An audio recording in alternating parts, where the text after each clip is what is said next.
Now to the aftermath of the referendum for an Indigenous voice to Parliament. The Prime Minister's faced a torrent of questions in Parliament over the nation's emphatic rejection of the proposal.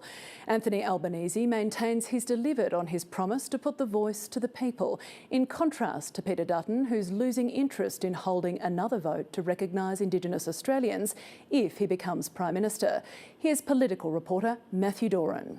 Questions to the Prime Minister. Less than 48 hours after voters delivered their verdict, the Prime Minister back in the parliamentary spotlight. What is the Prime Minister's message to Australia about the results? Australians did not accept the constitutional change that was proposed, but no one is arguing for the status quo. His political opponents insisting the defeat is his to explain. Why did he proceed when it was clear his vanity project was going so disastrously wrong? I fulfilled that commitment that I made. This wasn't out of convenience. Member for Bowman. It was out of conviction. But delivering on the promises made to improve the lives of Indigenous Australians will require considerable effort, with the voice proposal rejected. The path ahead is unclear today. That's the honest reality. People supported recognition but not the voice. The Prime Minister didn't do that. Good idea, mate. Before the weekend vote, the Liberal and Nationals leaders had wanted a second poll solely on recognition of First Nations. And that will be our policy going into the next election. If it does go down on October 14, I'm pledging my leadership to restart a process to make sure we do get the constitutional recognition. Now, both walking that back. I don't think we need to rush into a second referendum. I think it's clear that the Australian public is probably over the referendum process for some time. The Leader of the Opposition has now taken the next step. He's now opposing himself. Scrutiny of the weekend results will continue for the government, particularly given the strength of support for the voice waning the further voters lived from the inner city. The Prime Minister of Australia read very well his inner suburban seat of Grayndler and very badly the seat called Australia. There are geographic things that are evident here that can't be denied. The Prime Minister's taking solace from votes cast in the most remote corners of the country, with high Indigenous populations strongly supporting the voice to Parliament. But that doesn't change the outcome or give those communities any inkling of what the government's plan B is to tackle their disadvantage. Matthew Doran, ABC News, Canberra. Deep divisions were clearly exposed during the Voice campaign, but there was also consensus that more is needed to close the gap for First Nations people. Here's the ABC's referendum correspondent, Dan Borscher.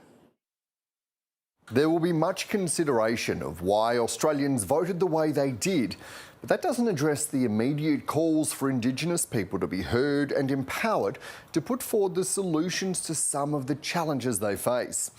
To that end, it appears this campaign might have revealed a sliver of political unity, with almost universal agreement that the existing approach to Indigenous affairs is not working.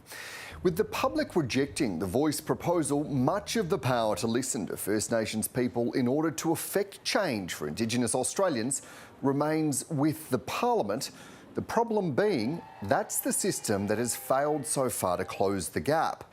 Prime Minister Anthony Albanese and the government will wait for the dust to settle before charting a course forward on Indigenous affairs policy, such as pursuing a Makarrata Commission for truth-telling and treaty that he wants to be driven by Indigenous Australians.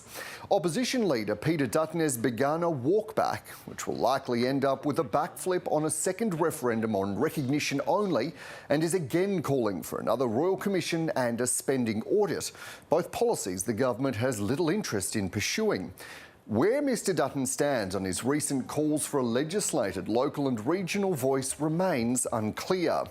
Today in the Parliament, both the Prime Minister and the opposition leader were looking to place blame but failed to identify any solutions. The voices in Canberra will soon seek to move on from the referendum. The same luxury won't be afforded to Indigenous Australians, who now face a choice between walking away from reconciliation or continuing to hold out the hand of friendship in the face of another rejection. Dan Borscher reporting. Here in the ACT, political leaders are also turning their attention to policies and programs to help close the gap. It comes as many Canberra Indigenous leaders join in a week of silence to grieve the referendum outcome. 2 days after the nation rejected constitutional reform, another question is already being put to Australians.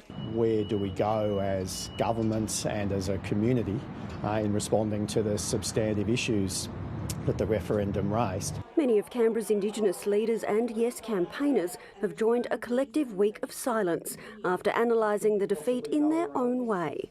As long as Peter Dutton is the leader of the Liberal Party, he will never be Prime Minister.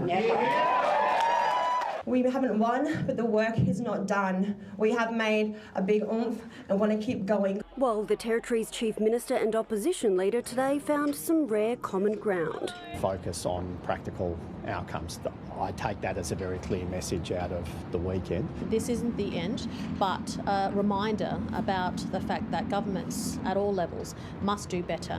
Before turning their attention to the top priorities. This week, in particular, we're going to focus on education and training. For the worst incarceration rates of our Aboriginal and Torres Strait Islander people in the nation. I mean, that is a shameful statistic. We're talking about 100 to 150 people most of the time. This is something we can work on. And with vacancies on the Territory's own voice to Parliament, the Aboriginal and Torres Strait Islander elected body consider becoming involved, if not through these current vacancies, then at the next elected body election. The ACT was the only jurisdiction to vote yes. Emmy Groves, ABC News, Canberra. The outcome of Australia's referendum on a First Nations voice is still sinking in for many communities.